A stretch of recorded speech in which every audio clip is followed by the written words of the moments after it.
Hoy cualquier lote vale una fortuna, pero adicionalmente si estás en el negocio del desarrollo inmobiliario, el esquema que se utiliza en Colombia.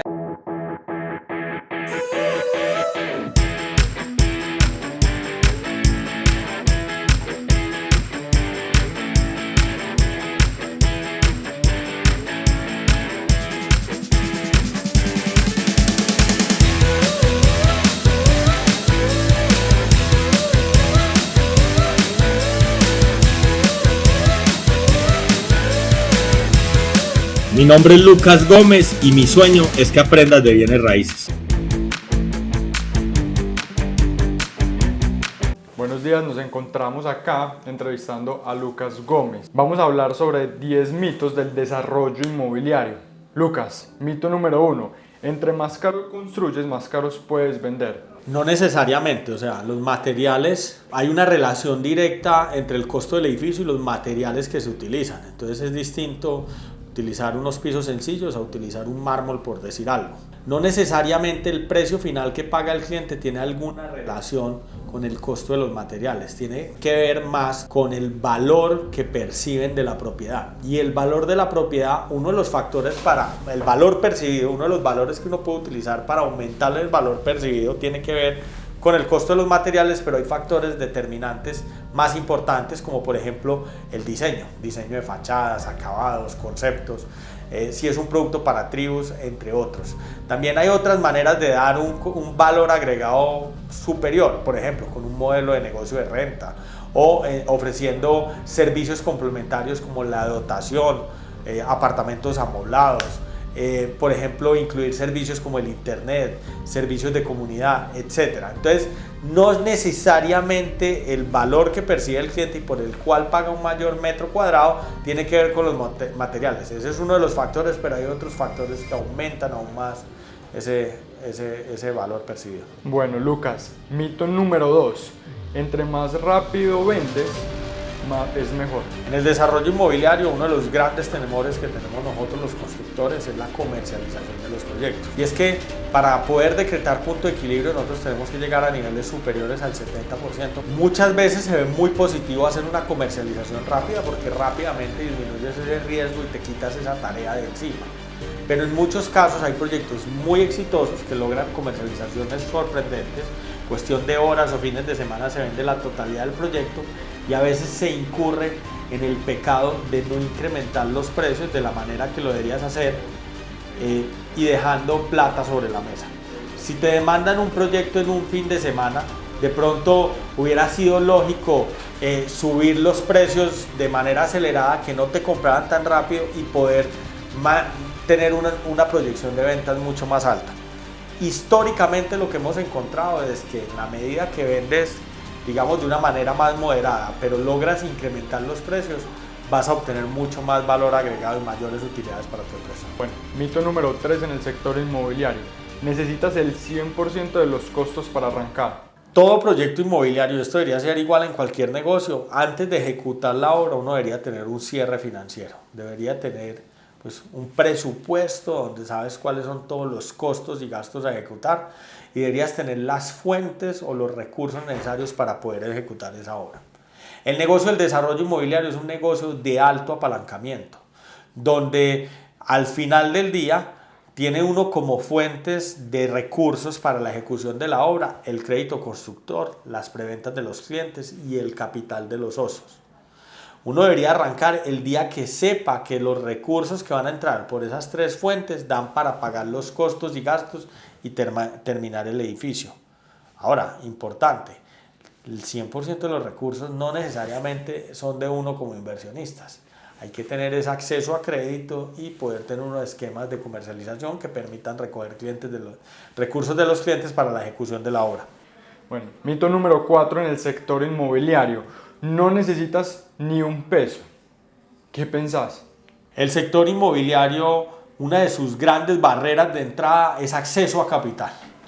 Y es que hoy cualquier lote vale una fortuna. Pero adicionalmente, si estás en el negocio del desarrollo inmobiliario, el esquema que se utiliza en Colombia es el de preventas. Y para poder hacer las preventas hay que invertir en diseños técnicos, mercadeo, licencias de construcción y demás. Entonces, realmente si hay forma de apalancarte y de sacar negocios inmobiliarios con pocos recursos, pero de todas formas sigue siendo una restricción importante el capital. Capital para la compra de la tierra y capital para preoperativos. Y luego capital que sustente operaciones de crédito necesarias para el cierre financiero de los proyectos inmobiliarios. Buenísimo. Bueno, mito número 5.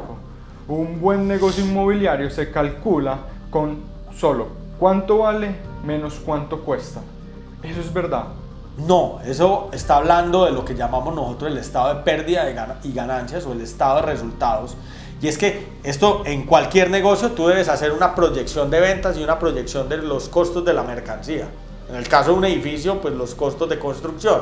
Y al final te arroja una utilidad, pero eso es solo la foto de un periodo. Tú tienes que pensar también en otros factores que son determinantes para decir si el negocio es bueno o no.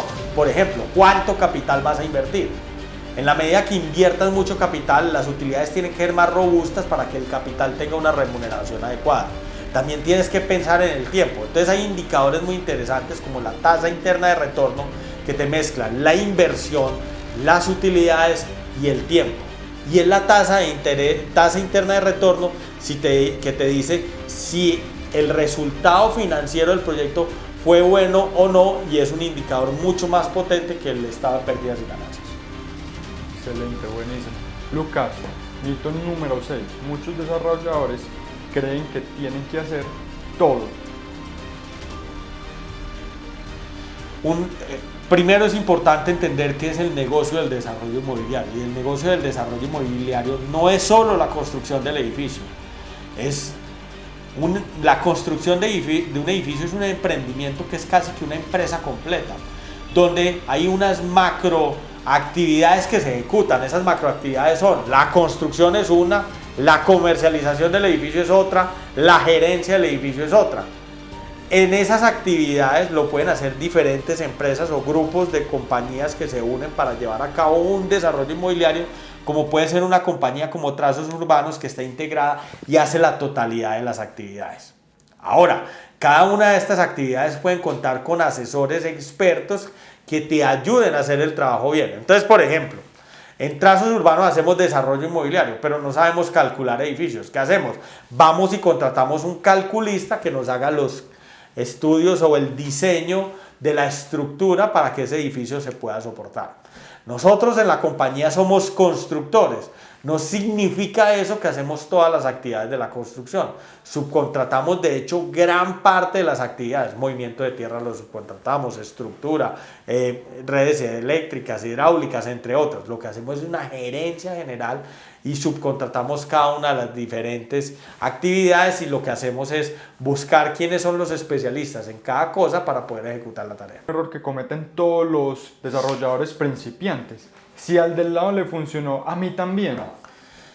Es uno de los errores más comunes en el desarrollo inmobiliario, y es que gran parte de los desarrolladores inmobiliarios, o por lo menos en Colombia, dicen que son juiciosos en estudiar el mercado, pero su visión es una visión muy corta, donde lo que más hacen es un estudio de oferta, más no un estudio de demanda. Un estudio de oferta es decir, y mirar la competencia que está ofreciendo y qué precios tiene. Y con eso toman la decisión de qué producto hacer. Cuando uno hace un estudio de oferta simplemente, generalmente termina haciendo productos similares a los de la competencia, productos similares a aquellos que la competencia ya tiene y que tienen buenos ritmos de venta. Esa estrategia termina en que se queda con el mismo mercado, se termina vendiendo lo mismo, y lo que se hace es repartir la torta entre más jugadores. Mito número 8. Si no se vende el proyecto inmobiliario, hazle un descuento. Eso, no sé.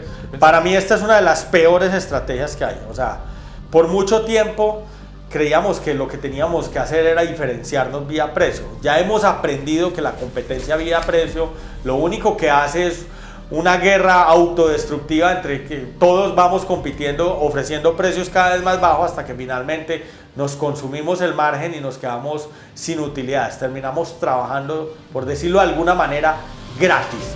Hoy la estrategia número 1 es entender muy bien quién es el consumidor, entender quién es el comprador, cuál es la tribu o el nicho al que queremos atender, y hacer productos diseñados específicamente para ese consumidor. En la medida que hacemos eso, le generamos un mayor valor agregado, hay una necesidad percibida que se responde de una manera más correcta y de esa manera logramos niveles de comercialización mucho más acelerados con mejores precios y al final eso termina en unos márgenes de utilidad pues, mejores para la compañía. Lucas, este tema creo que a mí me encanta porque alguna vez te hice la pregunta y es que el mito número 9 dice construir no tiene chiste y esto quiere decir es chiquito o grande, es exactamente lo mismo. Depende, o sea, no es lo mismo construir una casa a construir una edificación grande, un edificio de apartamentos. Los riesgos son distintos y la magnitud cambia los riesgos. O sea, si haces un edificio de 50 apartamentos a un edificio de 250 apartamentos, pues hay una diferencia de riesgos importantes. Hay una diferencia gigantesca en inversión y puede haber diferencias significativas en el tiempo. Ahora, hay una norma y hay una forma de hacer esto. Entonces, construir un edificio de 20 apartamentos a un edificio de 200 apartamentos en trámites y en programación y demás puede ser similar, porque sacar una licencia de construcción es lo mismo para un edificio pequeño que para un edificio grande. Entonces hay cosas en lo que son similares, probablemente el equipo de trabajo es parecido, pero los resultados financieros son muy distintos, son mucho mejores en los edificios grandes. Entonces hay cosas en que son similares, hay cosas en las que son significativamente diferentes.